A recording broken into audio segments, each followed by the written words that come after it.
We're here tonight so we can talk a little bit about Northwest Airlines Flight 421, which was a flight from Chicago to Minneapolis that started, well, I don't know exactly when the flights started, but Northwest Airlines started flying this plane, the Martin 202 on it, in late 1947, early 1948.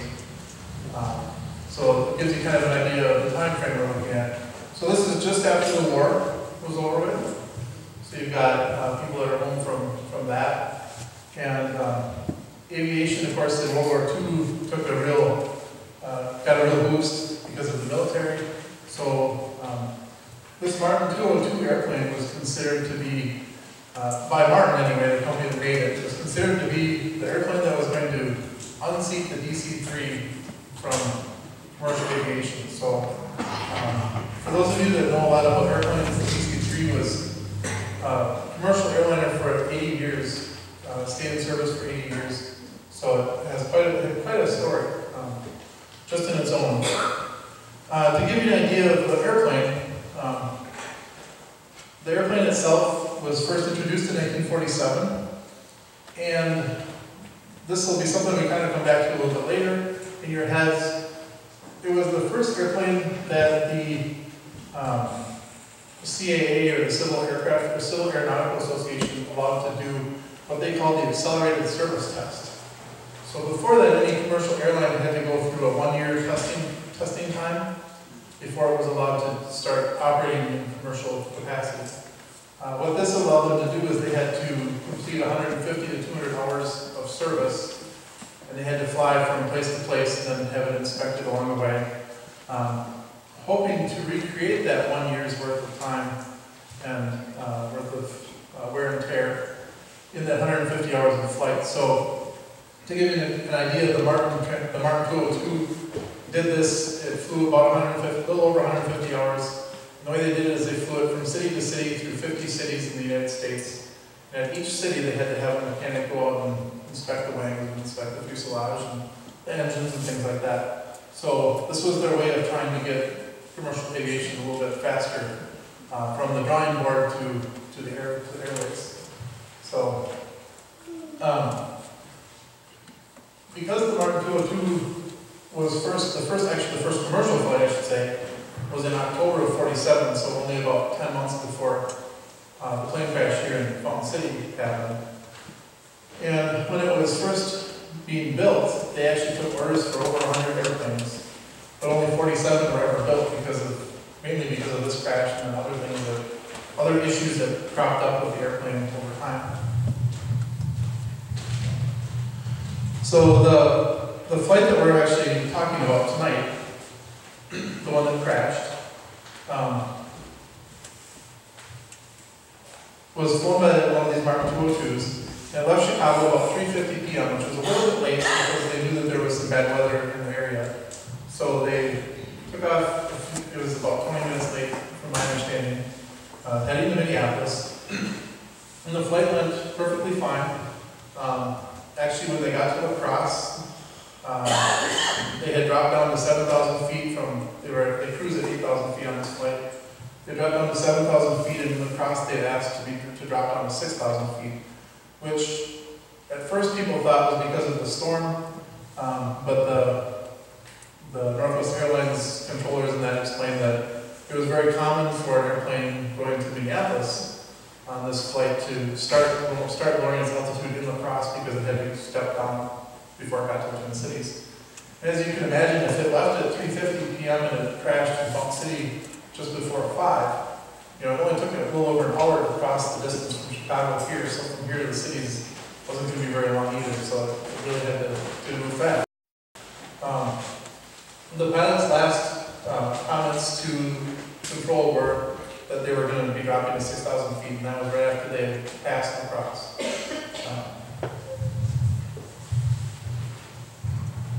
So in fact, this picture, I know these pictures are a little bit hard to see because we have a pretty long building here, but this picture is kind of from the Winona side of the river, showing there's an arrow in the middle that marks the spot where the airplane crashed. So you can see there's an arrow right there. So that would be the Sutter farm, or the farm that the crash that actually ended up happening on.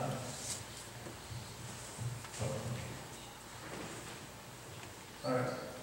I know these are not great pictures, but we asked the Winona Daily News if they have any of these yet, and nobody there could tell me for sure that they did or not.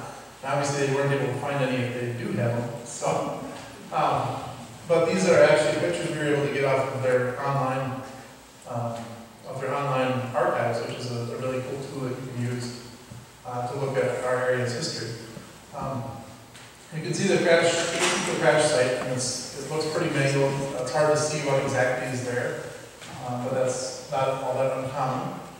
Eyewitnesses to the crash thought that the plane had crashed due to lightning or wind, and some of it was because of wind. There's a big part of it that's because of wind. Lightning, not so much. As far as they could tell, it hadn't been hit by lightning, so that wasn't really an issue.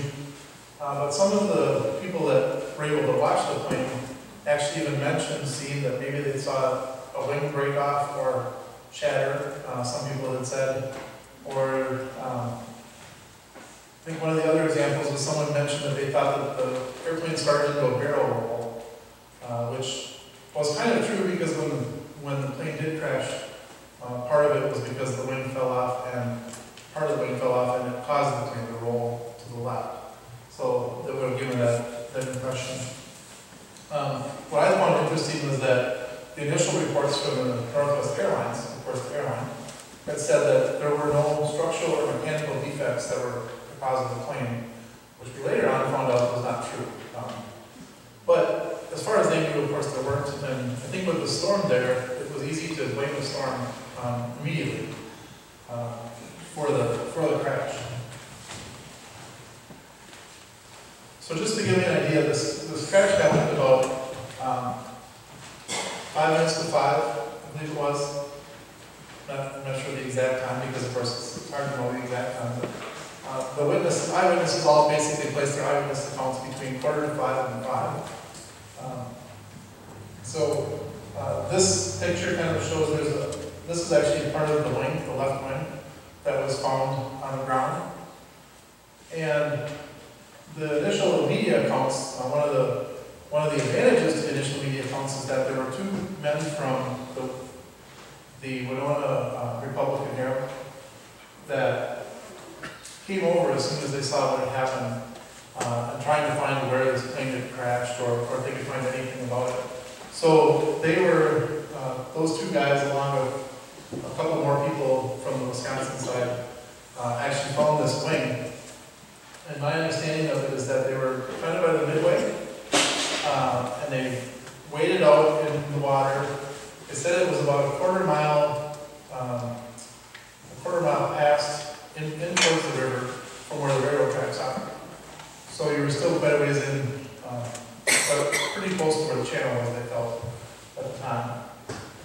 One of the people that was with them was a man named Jack Volkel, who was actually an off-duty Northwest Airlines pilot.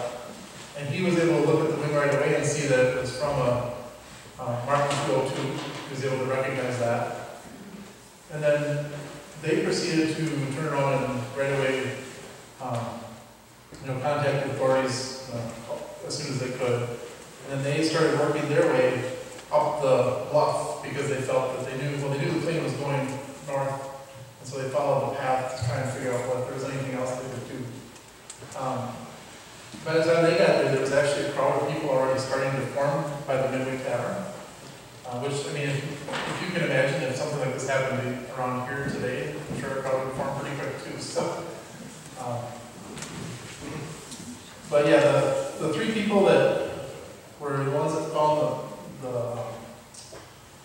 the plane wing were Randy Johnson from Winona, Roy Willits from Minneapolis, and this Jack Volkel, who was a Northwest Airlines pilot. So, I didn't want to do that. We'll try that again. All right. So this picture shows the tail of the airplane. As the left wing broke off, what ended up happening was it swung around and it hit the tail and the right drove off. It was found, we were looking at the reports, this was found actually about 2.5 miles from the site where the main part of the fuselage was found. From what we can tell by the flight maps and the description in here, it was basically right about where the Lock and Dam is, about on the bluff from there. And then somewhere between where the Lock and Dam, or where this piece was found and where the main part of the crash was found, they also found a piece of the landing gear. There was one wheel, or part of the wheels landing, one of the landing gears laying on another bluff. So you could tell there were little pieces that ended up kind of showing up along the way. So not all the plane made it to the ground at the same time. To do the investigation, there was no FAA or no official FAA like we think of it today. At the time, there was a thing called the Civil Aeronautics Board. There was also the Civil Aeronautics Administration. So those were the two government agencies that went about doing the investigation for the site. So what would happen is they would actually get a team of men within a couple hours of when the plane went down. I know that there were, I think, 4 hotels in Winona that were completely booked by Northwest Airlines because they had booked hotels for their people, as well as they had people from Martin, the company that built the plane, as well as people from the Civil Aeronautics Board and also the Civil Aeronautics Administration that all came to do the investigation. And so those people were on the scene literally within hours of when this happened. You know, there were, of course, people that had to come from Washington, D.C. or places like that didn't come till the next day, but they were very quick to get here. That's something you see even today, of course, but I think in 1948 it would have been a lot more difficult to do that.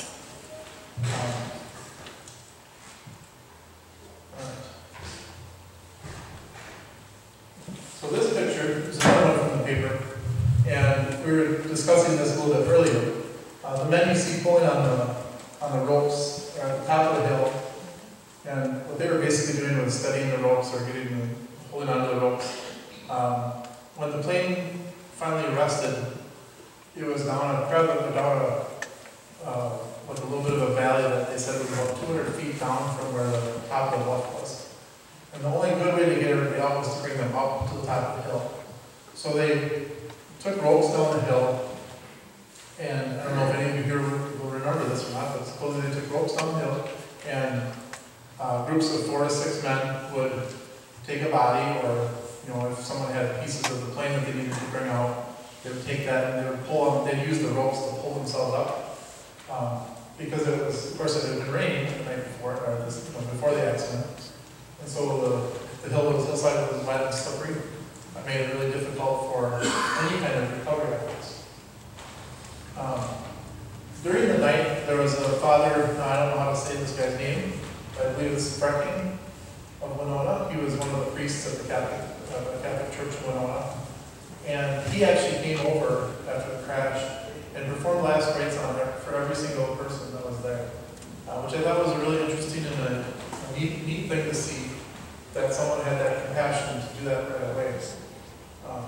And it wasn't like he could just come here and do it. He went out to the site and did it himself. So during the night, when it was still dark, of the 37 people that died in this crash, the 37 bodies, 10 of them were removed from the site during the night. All of the bodies were brought here, not in this room, but the one below us, into the basement of the auditorium here.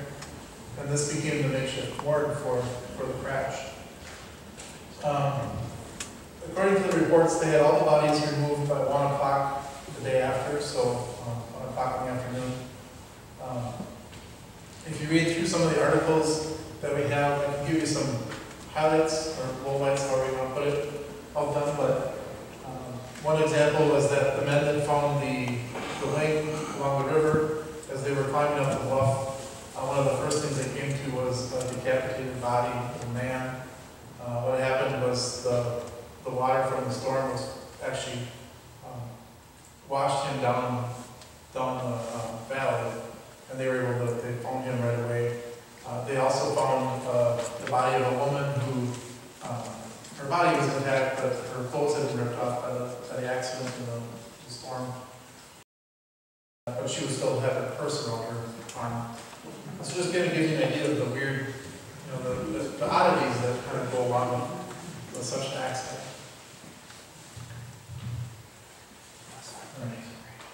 All right.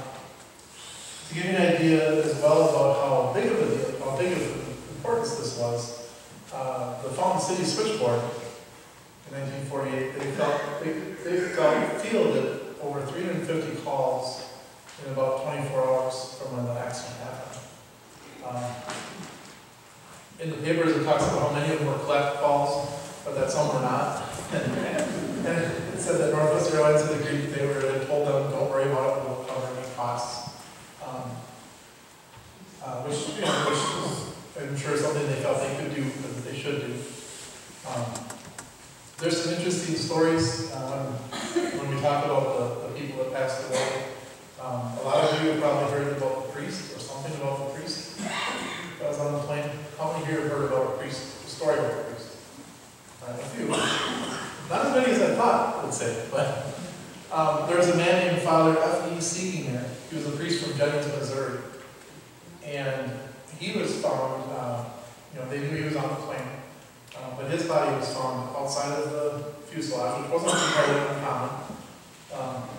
But when they found him, he was laying face down on the ground, and when they looked at his body after they got him back here, they realized the only thing that was really wrong with him is he had broken his back. So there was Henry Zeiger, who was a cop in Helm at the time, talked about, he wondered if maybe he had been alive, but maybe unconscious, and then wasn't able to respond to the rescuers and the searchers throughout the night, and then he may have been alive when the plane crashed. If he was, he would have been the only person alive, because everyone else was dead from injuries that were pretty substantial. So it's always one of those we'll never know things. But it makes a good story for people sometimes, so I don't want to take that away from anybody. But all the identification and the handling of the bodies had to be handled by the Buffalo County coroner. That was Hardy's store at the time. So some of you might know him or remember him. Hardy was able to do most of the identifications, by just being able to tell. One example was they were able to identify the pilot right away because of his uniform.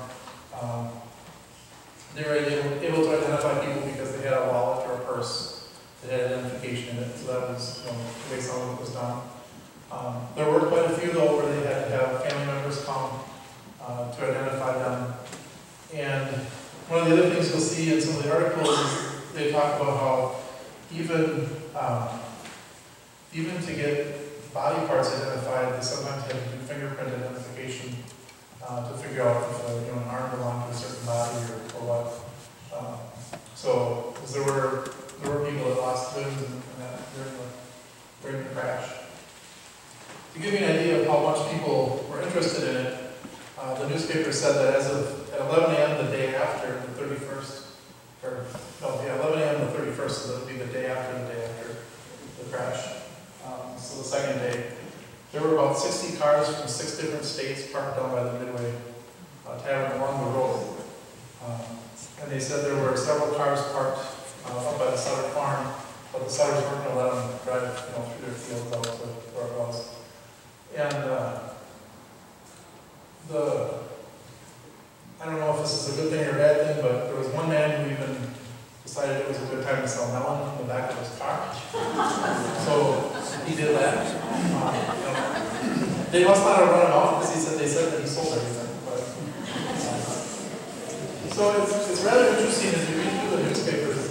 One of the things you find is that there's letters to the editor, for instance, where people wrote saying, that's horrible that this guy is selling melons out of the back of his car. And then you'll have someone else that'll say, well, I know there were thousands of people there looking to see what was going on, but you don't think any of them really were thinking that this plane crash was a good thing. They were all thinking, we wish we could do something to fix it or to help.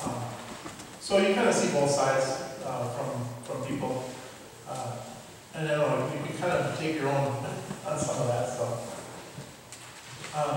Just to give you an idea too, I always think of today's media coverage as being, we're so quick with media today. You know, if a plane crashes today, people know around the world in an instant. And you look at 1948, what they were able to do. It's kind of crazy, but when the Republican Herold men found the wingtip in the river, I mentioned they had called the authorities right away, but they also called the AP right away because they were a newspaper then. So they called the AP, and by 11 o'clock that night, the AP had already had people on the site taking photos, developing the photos, and sending them through what they call a wire photo machine by 11 o'clock. So I mean, within a matter of 5 to 6 hours, they were able to get people here and get these pictures out all over the United States. So it's kind of interesting that they were able to do it that quickly. We'll talk a little bit later about, I'll read a letter that was sent to the paper talking about how they felt that the paper handled the situation, especially not being a big metropolitan newspaper and being in a rural area. There was a boy named Daniel Schmidt from Winona, speaking of the media. He was 16 years old and he had a shortwave radio, and he actually heard a broadcast about the crash from a radio station in the Belgian Congo over the shortwave radio. So he said every night he would listen to this radio station from 6 to 8 p.m. And he said they started off by saying there was a Martin 202 from Northwest Airlines that crashed in Fountain City, Wisconsin, near Winona, Minnesota, and 37 people were killed. So he's, hear this story of Fountain City made it all the way to Congo within a matter of days. I think it was 2 days later that he heard it on the news. So that'll give you an idea of some of how quickly the media did their thing. I just included here a couple things. I don't know if the Zepp family is represented here tonight. Which family? Zepps. But this article talks about, it says, we felt the bodies in the wreckage and determined there were no survivors, and then I ran to a nearby farmhouse to call authorities, giving them directions to the scene. Charles Zepp Alma said today in describing reactions of the first party to reach the ill-fated Northwest Airlines plane crash site Sunday night. It goes on to talk about how, Charlie and his father and then his brother Francis all were part of the first party to actually reach the site of the fuselage, the main part of the plane. And he goes on to explain that, they called it in and then they actually went back to kind of guard the wreckage as cars came so they could make sure that nobody took anything without being asked. To add to that, I know I mentioned that they guarded the plane so people didn't take anything, and then before I mentioned that we have pieces of the plane here. So, don't worry, nobody's going to jail. One of the things about this plane crash that was kind of unique is that the newspapers even talked about it a few months later when they were finishing up their investigation. But what happens is the investigative people will go and they'll collect all the evidence they can, or that they feel they need. If they don't feel they need any more evidence, what they'll do is they'll just tell the airline, in this case Northwest Airlines, they'll call your insurance company, do whatever. The insurance company will usually send someone out to salvage whatever they can out of it. So that did happen.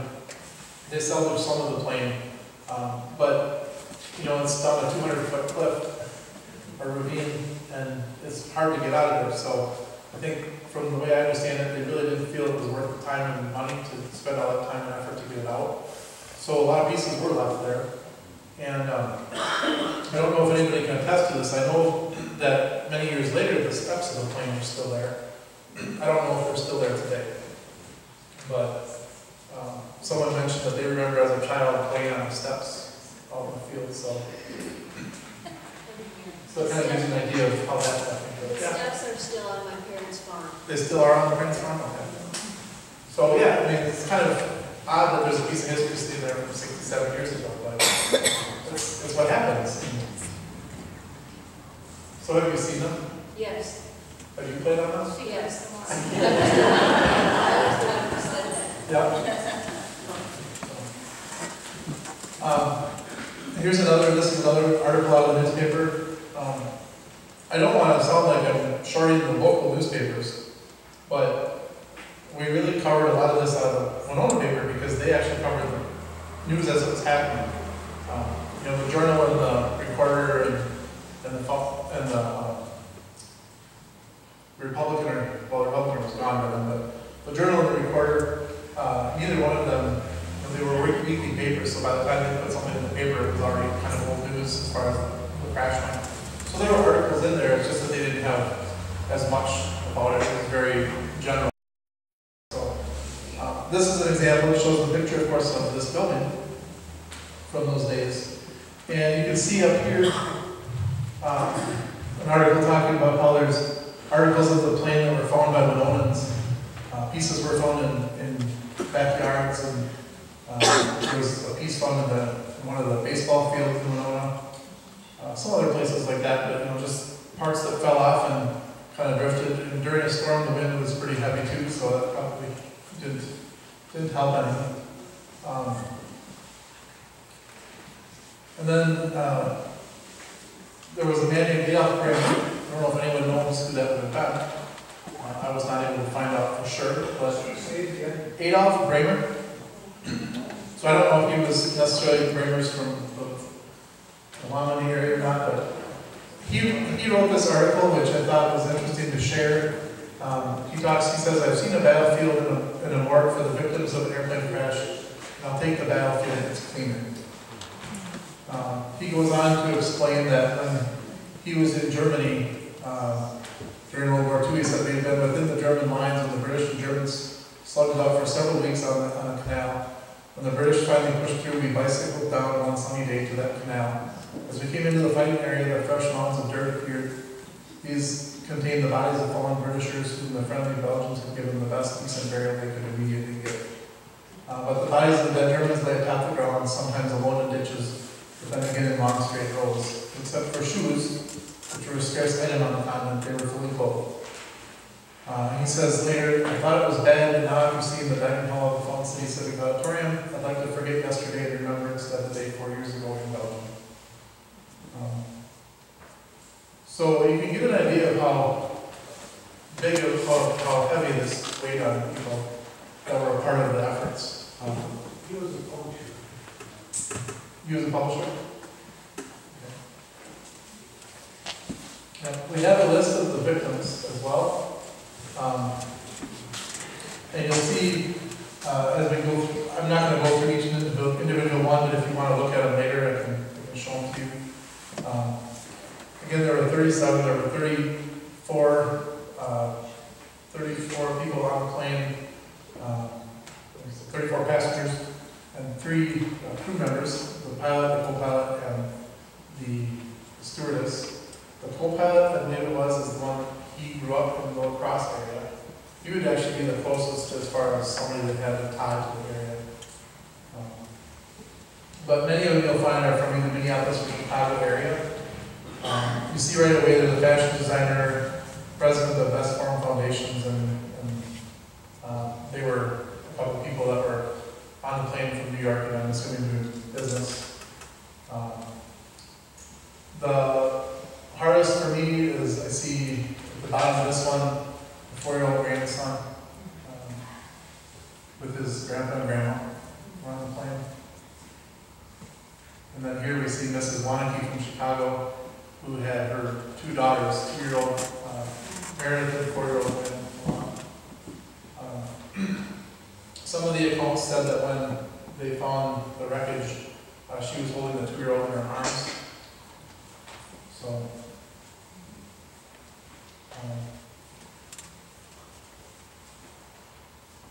and then you'll see David Brennan was the co-pilot. He was the one that supposedly grown up in the La Crosse area watching airplanes. And neither one of the crew members was, I mean, they were young, they weren't, they weren't really young, but they were in their 30s, like around 30 to 35. And both of them had a ton of time. I mean, they had been flying for years. It wasn't like they just started flying. anything like that, so they had experience. So there wasn't really anything that they did that was wrong. Just to give you an idea, the final explanation for what happened, which didn't come until the next summer. So this happened in August, and it took all the way until the next July before the final report came out. Determined that what happened was the left wing had a problem with the front spar, where it wasn't able to handle the wind as much as it got during the storm. What happened was the front spar broke, which then put more pressure on the back spar. That broke, and that's what broke the wing off, and then the plane crashed. So what they did is they changed the maximum speed of the airplane so that they could try to avoid that, which I'm sure probably did help, but they ended up having other issues as mentioned before. So eventually the planes were grounded. When I was looking for information on the plane, I found there was only one of these planes even in existence anymore in an air museum out in the East Coast. So it's not like you can just go out and look at one in a museum somewhere. You can find quite a few pictures of it online, but that's what you can find. So at this point, what I'm going to do is I'm going to kind of turn it over to Gary Schlosstein, and let him talk a little bit, just to give you an idea. Gary's dad was, I believe, the district attorney at the time, right, Gary? Yeah. And Gary was home from college, so he was able to help out a little bit on the recovery efforts. Then we'll also pass this around to other people.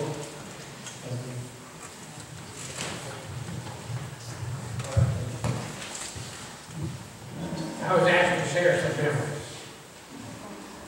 All my memories are kind of like my father of mine. The memories I have of overtaking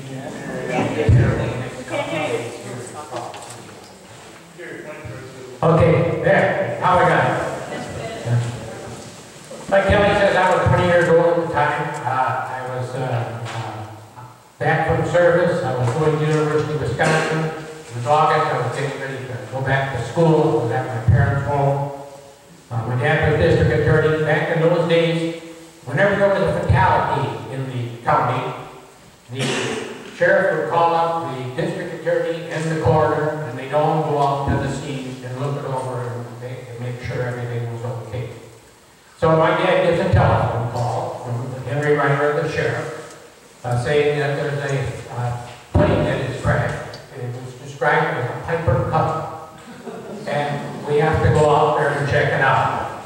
And so he turns to me and he says, "You want to go along?" And I said, "Sure, I'll go along." So we drive down there, and we get down there to the Midland. And Henry Zeigert's down there. Henry Zeigert was the local traffic officer at the time. Long-time officer, and close friends with Henry Reiner, my dad, and Hardy Sura. And as we stop, Henry comes up to him and he says, they have just found the tail section of this plane. It's over 6 feet high. It's not a Piper Cub. So that, of course, completely changed the whole scene at the time there. Everybody would begin to realize it was a much more serious situation than they thought that it might be. As Kelly was describing, parts of this plane were found over a wide area. The tail piece was 2.5 miles from the main crash site. So you can see on the plane was starting to disintegrate in the air. Violent thunderstorm that night. Very high turbulence that night, causing the plane to start to break up.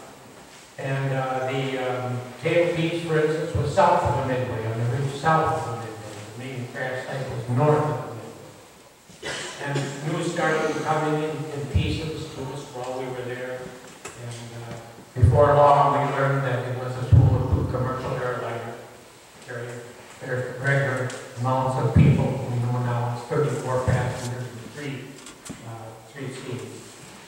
From there on in that evening, most of my memories are of a rather horrific scene that is the kind of thing that you try to block out in your mind. We started going up the hillside on the north side, old logging road that I remember being on. It's getting dark now, meeting a wagon coming down the hill.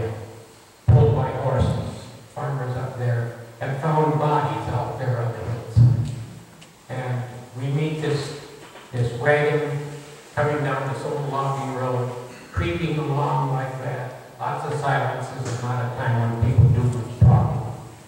And on the back of the wagon, it's like feed sacks. Several bodies just tossed on the back of the wagon like feed sacks. Remember seeing one body that hasn't been picked up myself yet on the ground, and on this hillside here, basically completely intact, but because of the tremendous force when these bodies hit, they were thrown out of the plane before they even crashed. It wasn't crashed with the body, were angled differently with the main plane. But the ones that were in the air when they hit, and there were some of those, they were just basically, that's what you can describe it as pulp.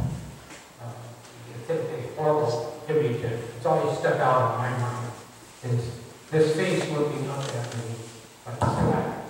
It's like an orange that has been heavily pushed out like that, so it swashes down like that. And basically that's what a lot of the bodies were like in the war. The bone structure was so savagely beat up.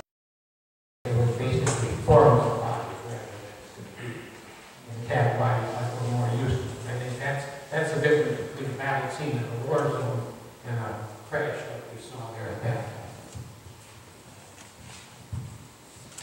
We made a couple of notes of a few things. Next we turn to the morgue. Downstairs in this building, Artie Starr was the coroner, long-time boy that I knew for many, many years. Always tough on the outside, but he was a tremendously good fellow, a soft fellow underneath.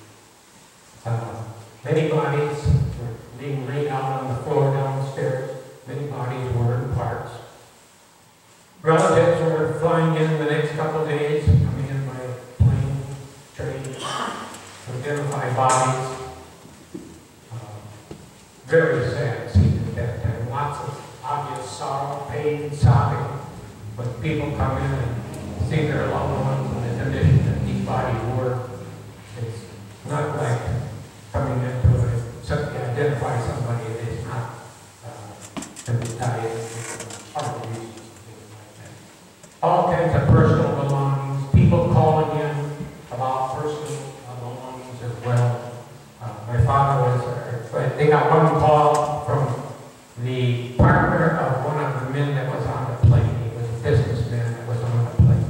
And he said, my partner has a briefcase somewhere along there. He said, that briefcase has got over $1 million worth of contracts. We don't know what they are. You've got to find that briefcase. My dad went through the collection of things that we were amassing down there. He found the briefcase, contacted the man, and saw to it that he got it back. But like they were talking about, some of them were just rings, purses, things like that, that couldn't be identified unless you showed them to family members. That was a tremendously painful experience for everybody to go through.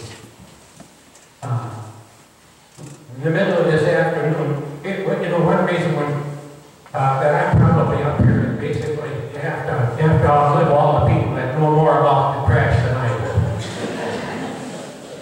And Hank Schultz called me up. Hank Schultz is 91, lives in the Elm area there like that.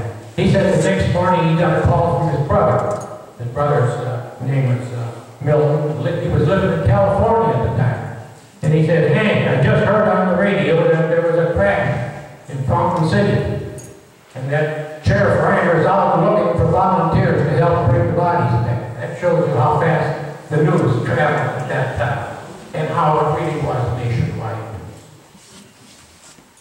Of course, following that, Hank also mentioned that among the volunteers that responded to Sheriff Reiner's call, and really people just came from everywhere. In a small area like this, we don't have professional crews to come out like this. It was all just neighbors and people from the countryside that showed up. One of them that Hank told me about was Wilmer Schmidt, and we ran across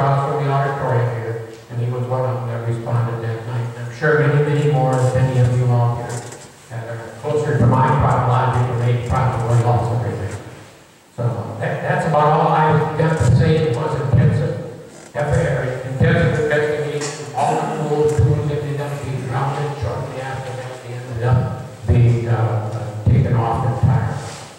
So my final memories are just to be summed up as one horrific evening and a several day nightmare. Among the people that are here that can add comments and things like that, that's what we would like to hear. And I know that there's a gentleman in the back row here that I'd like to ask to talk on the portable way. And he actually flew a plane over this scene at shortly the next day or so after that. And I'll give the portable mic to him. And the rest of you out here that got something to add, now is the time to broke the ice for you.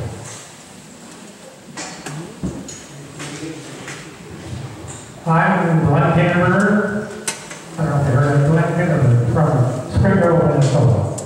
And I came up here with my good friend Dave Gibbon, who is a Buffalo resident for years and years ago. But he dragged me along, but it wasn't very hard to bring me along because in 1947 I started to fly. I learned to fly in 1947. Can you hear me? In 1947 I learned to fly, and in 1948 when this crash happened, right away my buddy and I said, let's go and we'll see. So we jumped in the airplane. I got the airplane on the farm, and we opened the doors and took off for Winona and circled around up here, and we saw all the wreckage laying on the hillside, and could see the guys down there below working, and we were just glad we weren't down there because we could see what it looked like from up above. And but like now, if this would have happened today, we wouldn't be allowed to circle around there. They would have stopped us. But we were able to circle around several times to take a look at it. And from the looks of the way the wreckage was strewn out, I'm sure that the storm tore it apart before they even crashed. So the storm was what did it. So, because if the wreckage was scattered that much, it was torn apart before they even hit the ground. So, anyway, I enjoyed coming up here, and if there's any questions I can ask, you can ask me, but I don't know if I can answer them, but thank you. Thank you. And before I forget, as president of the Buffalo County Historical Society, I'm really proud of the way Kelly Herold has been taking care of our business here these last times. He put on the 30.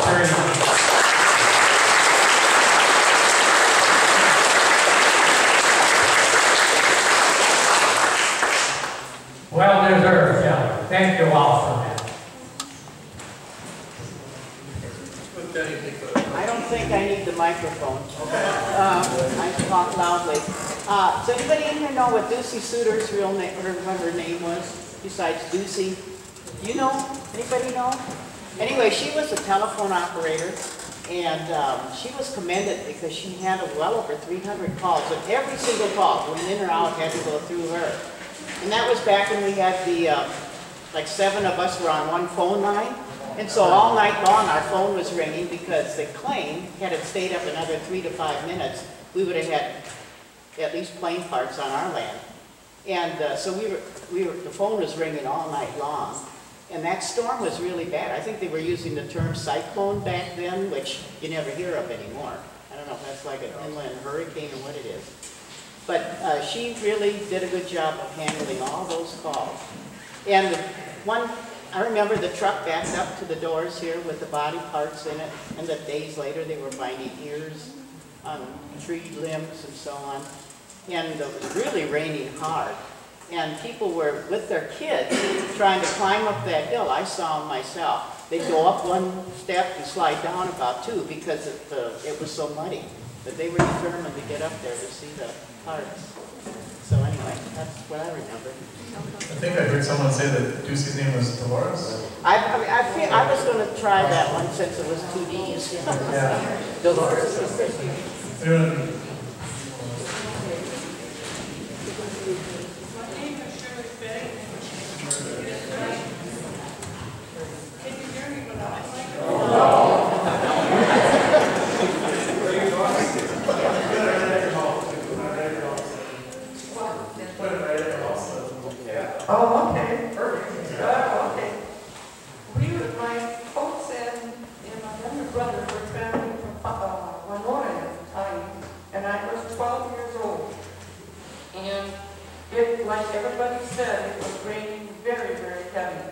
and the sky was really dark black.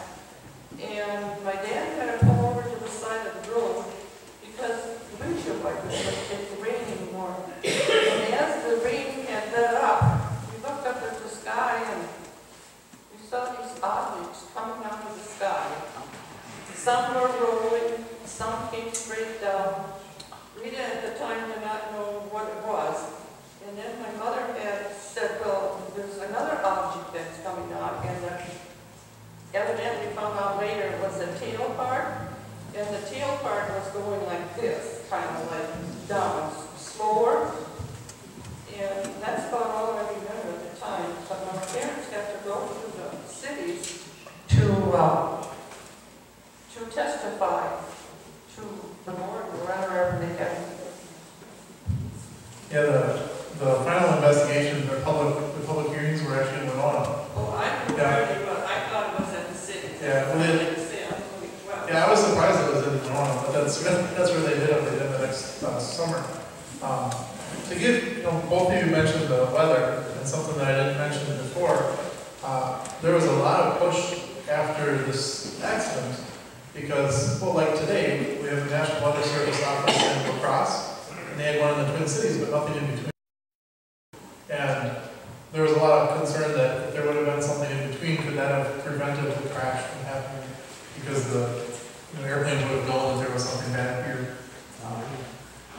The National Weather Service helped with the investigation as much as they could, but from what it sounded like, I don't know that it was much difference. It just happened to be a fluke. They ended up in the storm right when it was that bad. Anyone else have something to share? Way in the back, then. Oh, there's more picture. This is about the accident I just agree with. I worked at the post office, and they said that when they went up there after that accident, most of the people were sitting, the passengers were still sitting in their seats. Now you made it sound like they were tossed all the way around. And they claimed that when they got up there, they were dead, but they were still sitting in the seats, the majority of people. Yeah, what I read in the newspaper articles from the time said that there were some people, the people that were still inside the airplane were in their seats, but that there were several that were outside. I don't know how many, and it sounded like many of them that, like the man that was found without his head. I mean, it sounded like he washed down. So a lot of it, there was talk that because of the rain, that could have been what caused a lot of that.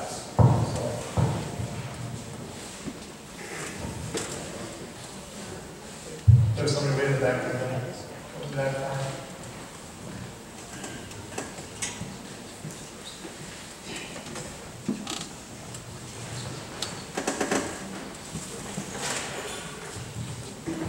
I was 14 years old at the time of the crash, and I walked from Highway 35 to the crash site through the pastures, and I'm going to make a statement that shocked some of you, but at the base of the hill, I observed that there were 3 passengers laid, which was way behind the crash site, which tells me that there was at least 3 passengers that were not on the airplane when it crashed, that they actually fell out of the airplane before the crash, because they were at the base of the hill and they were in the wrong direction of the crash, pertaining to the direction of the crash force. They were way behind the crash, but tells me that they actually fell out of the fuselage before the crash. So the plane must have been breaking up in midair. I was 14 at the time. School already had started, and I went to school at 8 o'clock in the morning, and I told them I was going to go to the crash site, and I was warned of the consequences if I skipped school. But there was nothing that would have prevented me from this historic event. Thank you. Yeah, thank you. That's consistent with what he said earlier about if the weather ripped apart the plane. When you think about if the tail part fell off, it would have been easy for someone to, if they weren't seatbelted in somehow, to fall out of the plane. Does anyone else have something to share? There's got to be something. Right up here, guys.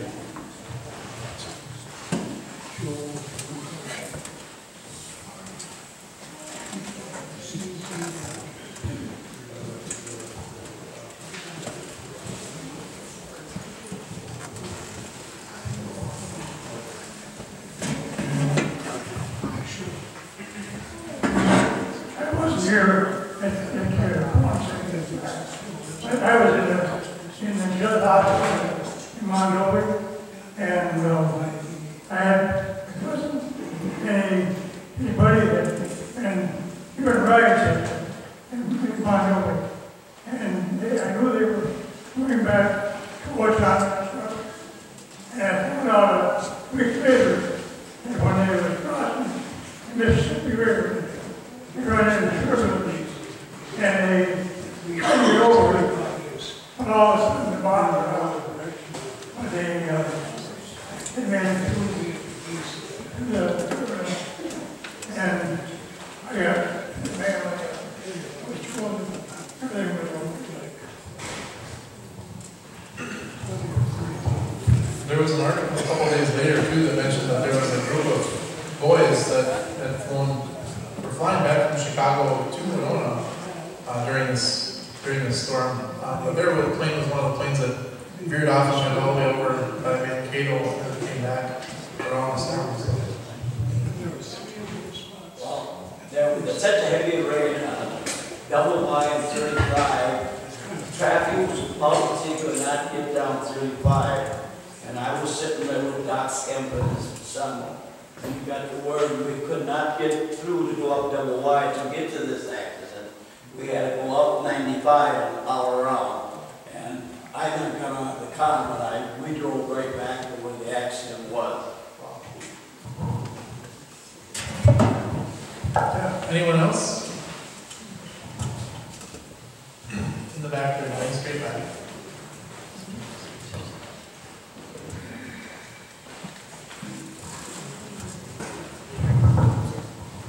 I guess it's on already. I was about 12 years old at the time. We heard the crash. We lived just on the other side of the Midway Tavern, so we actually could hear it down there. And the next morning, real early, my dad and I walked up there, and we've seen small parts of bodies laying around. And we picked up that escape door that's over there. And my dad kept it in the basement ever since. So it was kind of dirty when I picked it up today, but my wife cleaned it up. Yeah, it was a sad thing to see. We walked back in there quite a ways. So that's all I got.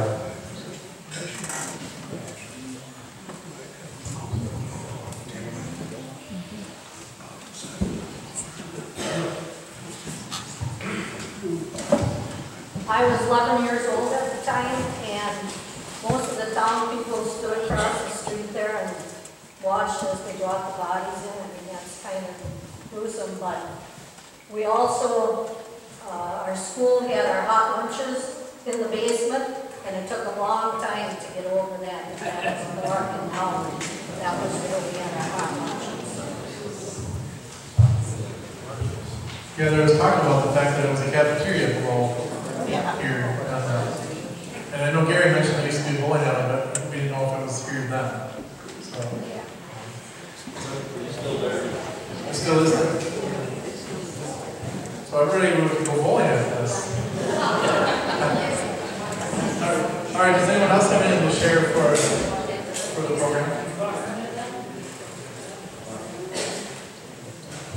If not, I have a couple more things that I just want to share before we go. And I know when we decided to do this program, well, one of the reasons history for the future. You know, as all of you have said, you know, you're 10 to 20 years old when it happened. We're doing this 67 years later. It's long overdue, I'm sure, to do something like this. But it's nice that we can at least get these memories now and not lose them for eternity. But as I said before, our newspapers were a great source at the time. And I wanted to read these two things that I found in the newspaper after the accident.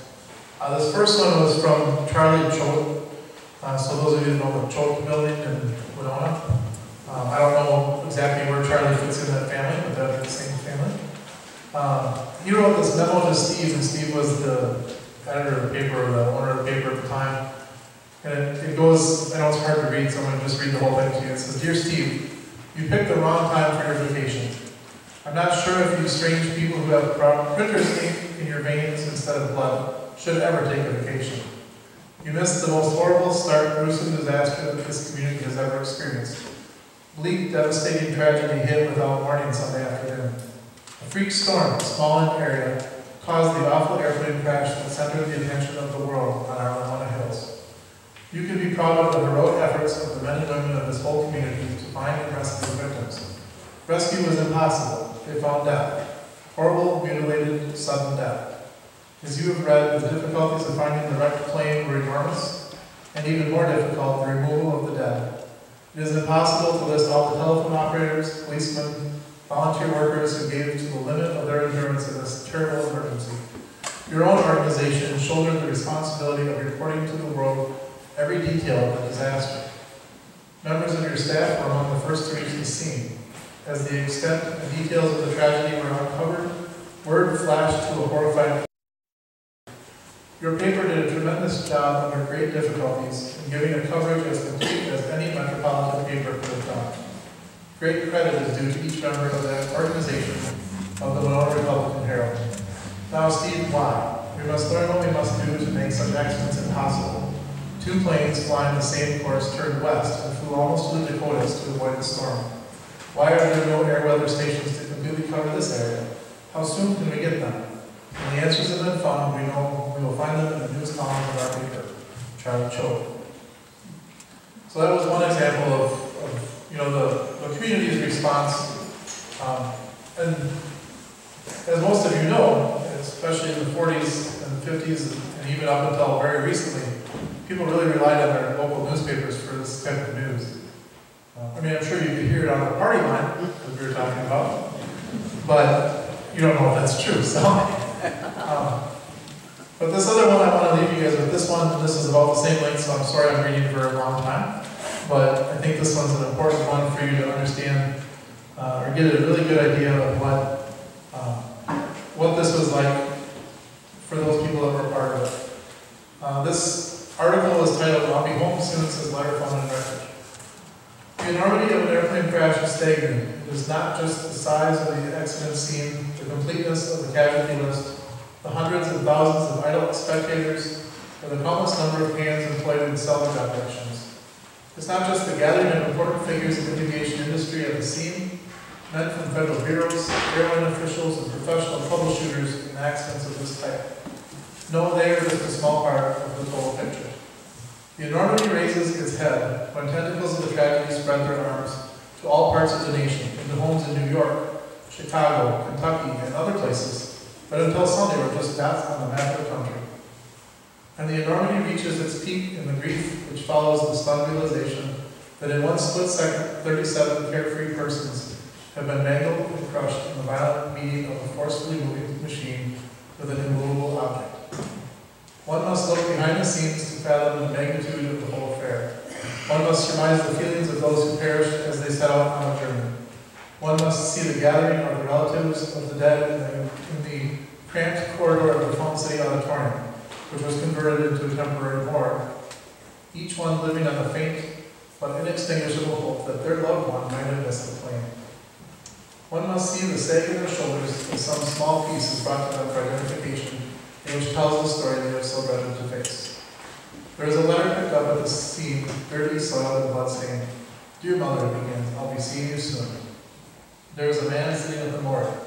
County policeman slowly approaches him and pulls up 2 articles, a wedding ring and an engagement ring. Then the cold, callous, but necessary question, do you recognize these? And the answer comes softly, unwillingly, yes. There is a woman who walks dazedly from the temporary morgue, a pair of shoes in one hand and a small soiled bundle of clothing, which she carries tenderly as if it were a child, in the other. Stunned unbelief writes a combined picture of surprise and horror on her face. As she gently lays the articles in the trunk of a car, realization breaks upon her for the first time, and sobs wrap her body with a torment that never could be described in words. The man healthily walks out of the morgue accompanied by a police officer. Again and again the officer asks, could you identify the body? Again and again comes the answer, I don't know, I don't know. So that's kind of how it was left. To give you an idea, Gary mentioned, it was one night of disaster and 4 days of nightmare, or several days of nightmare, I think he said. It was hard. And I know the people that lived here had a hard time with it too. Because it was a tragedy that they never expected to see in Fountain City, much less anywhere else. So I want to thank everybody for coming tonight. I'm sorry to leave you on a sad note. But if we do have more questions, I see. Did you have a question? You mentioned a kind-hearted priest named Frecking that prayed over the bodies. Yeah. And those who were not Catholic and were not in the area, there was a well-respected bishop, Frecking, from the area. I assume it's the same. Could be remotely. All bodies were identified.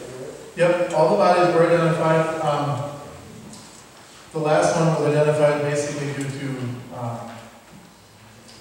just being able to say, well, there's only one body left to look for.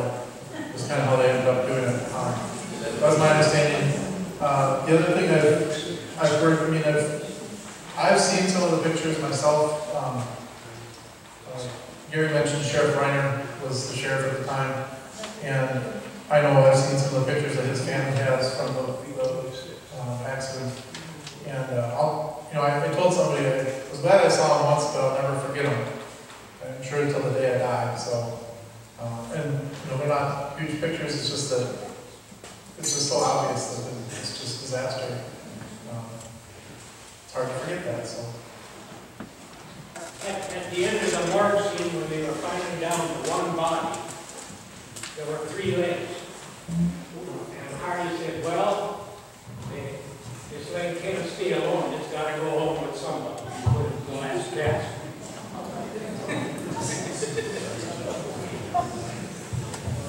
All right. Well, thank you guys all for coming tonight. Thank you for putting up with our time transporters. If anybody has any questions, feel free to come and talk to us.